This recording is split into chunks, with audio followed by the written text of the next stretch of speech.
The Russian Fest in Cape Town is wrapping up a three-day cultural exchange celebrating language, art and shared humanity.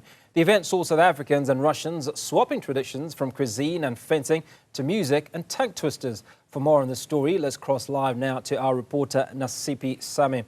Nasiphi, walk us through some of the experiences that you've enjoyed today. Well, we have enjoyed the art lessons. We have heard of, or rather seen the fencing, and bumped into a few locals that have also learned the Russian language. And I'm joined by one of the teachers who has been here for a couple of weeks now in South Africa, teaching locals how to speak the Russian language. Thank you so much for your time. But you were telling us that you start the lessons from basic levels, of course. But talk to us about how long these lessons usually span for. We came here at the end of July, so we're here already for 3 months almost. And yes, you are right, absolutely. So we're starting with the letters, just how to say something in Russian with the easy phrases and so on. And you can study the language all your life. So it's difficult to say how long you need, how many hours you need to study or to speak fluently, but at least something, the phrases. We hope our students someday will come to Russia and they can say something, like, what is your name? Do you want to know how to say what is your name in Russian? Well, we can attempt. Let's go for it. Okay. Меня зовут. And then you say your name. Меня зовут Nasiphi. And how starting these lessons, we understand that it's, people from all ages. Right. We're teaching the little kids and then the children. For example, we have 4 venues in the schools, and some of them are in the townships also. And we have the places and the venues like here also in the castle. We have 2 groups here. And so everywhere in the museum, Robben Island Museum also, we teach the guides there, the guide tours, because they need Russian for the tourists. Thank you so much. But I'm going to bring in one of your students here, a 19-year-old from Blue Downs. I don't know if I should attempt again how to say my name. Меня зовут Nasiphi. Меня зовут Zarek. Nice to meet you. Thank you so much. But you are 19 years old from Blue Downs. We've heard some birds whispering that you're quite the language lover. No, I wouldn't say that. But we know that you know about 9 languages. In passing, yes. Yes. Do you mind just, talking to us about some of these languages that you know, and how fluent are you in them? Okay, so my French, I would say I'm quite fluent, as well as my Arabic and my Italian, and of course my English, Afrikaans, and my Dutch and German. Russian, I'm still getting the hang of it. There's still some of it that I'm still struggling with, and then of course the Xhosa, which you must know here in South Africa, and my Italian is also good.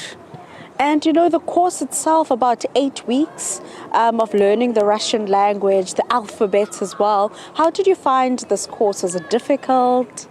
I wouldn't say it was I found it more entertaining than difficult, because the harder the challenge, the easier it is to learn, if it makes sense. It does. I mean, you were saying to us that, there's more you want to do with learning the Russian language. What is it that you plan to do with it? So now that I know the language, I'm going to go into the history, because that's what I do with most of the language that I learn. I learn the language, then I go into the history. I don't know if you still have your certificate on you. Yes, obviously, we were trying to read the certificate itself, and the only thing that I can make out of it is the cat at the end. But there are some interesting letters there. Talk to us about that. So the interesting letters, I think I'll show it to the camera there. You can just hold it. So as you can see there, you would normally say certificate. So like sir, it's like sir, that there the P becomes an R, which you're gonna learn is shocking.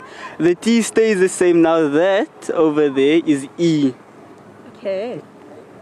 That's an F. Yeah. Already looking at that, I can see in your eyes, you don't see F.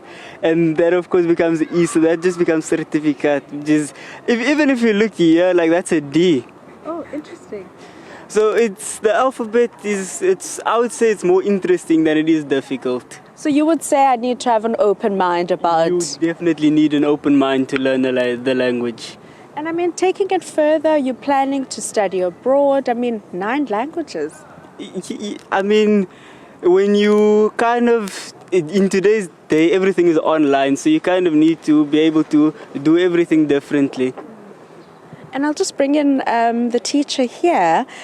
You were telling us that you obviously start with the basics, which is, the alphabet that one would have to first, tick off before learning basics. I understand that next year you guys are planning to come back and build on this foundation. Yeah, first we want to keep the courses online. So because in 1 week we are finishing, but we want and we are planning to provide the course online, so students will not forget and will get more. And then next year we will come again and the course will be face-to-face. And why was it so important to come to South Africa and teach locals about the Russian language? You know what is interesting? When we were planning to come here, many people say that you will not find people here in Cape Town, especially Cape Town, who wants to study Russian, but it is not true. We found more than 200 students here, and actually if we would have time and we would have another teacher, for example, so there will be more venues. So we found here that the people want to study Russian for different reasons, and some of them just for to open their mind, and for some students, of course, because they want to go abroad to studying. And in Russia there are a lot of programs supported by the government for foreign students, and they can study for free in Russia. And one last request from my end. How do I say thank you so much? Спасибо большое. Спасибо большое. большое. Thank you so much. Thank you. So that is teacher and student there.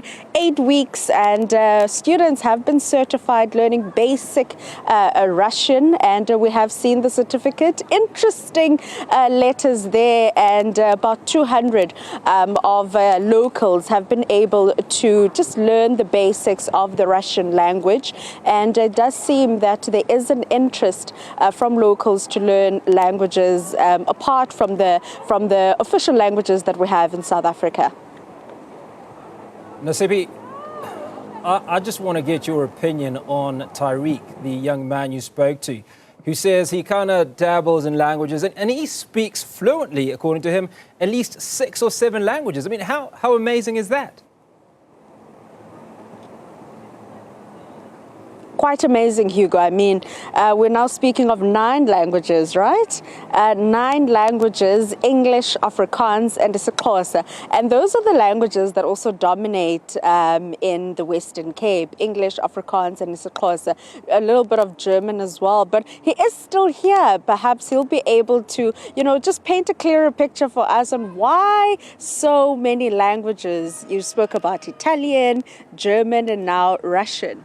So the reason why so many different languages is mainly because I love history.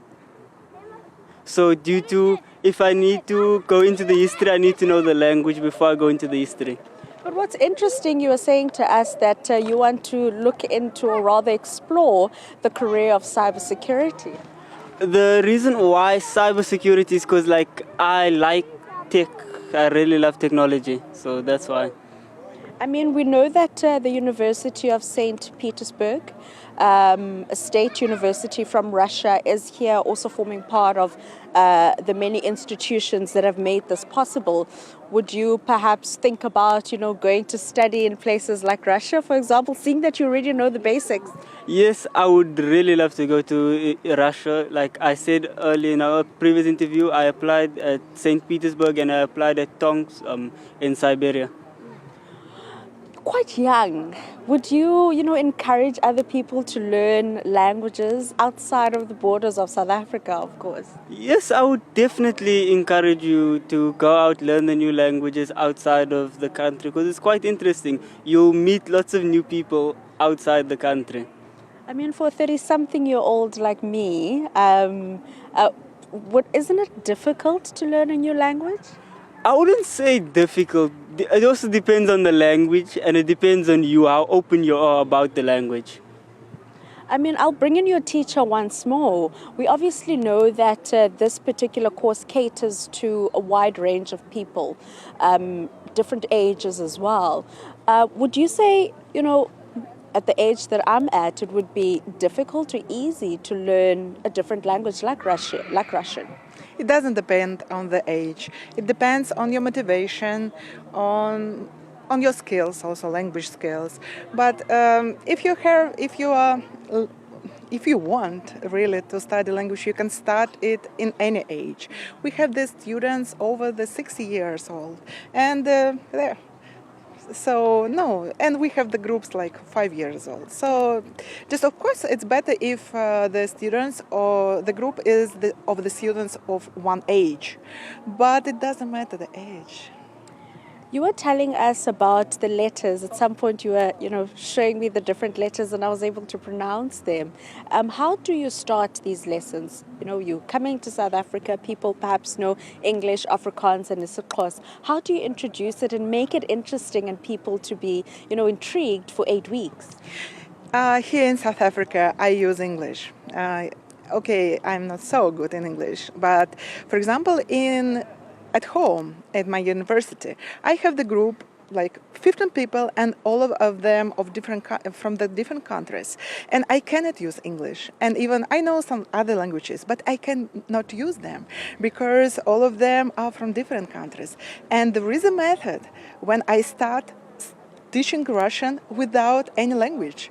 Like I say, "Я, Таисия, ты," and somebody understand that "я," and then he or she should say in the name. And I will not tell all the method, but I can teach people without knowing their language. Thank you so much. So there's clearly an art and maths behind this. That is student and teacher, 8 weeks certified, as I mentioned, Hugo, basic Russian language there. And we understand that next year they are looking at coming back and building on the foundation that they've already laid in South Africa. About 200 students thus far learning basic Russian here in South Africa, Cape Town. And we've heard that the classes spanned beyond the City Bowl, places like Mitchell's Plain and even Blue Downs. Spasiba Nasiphi Same.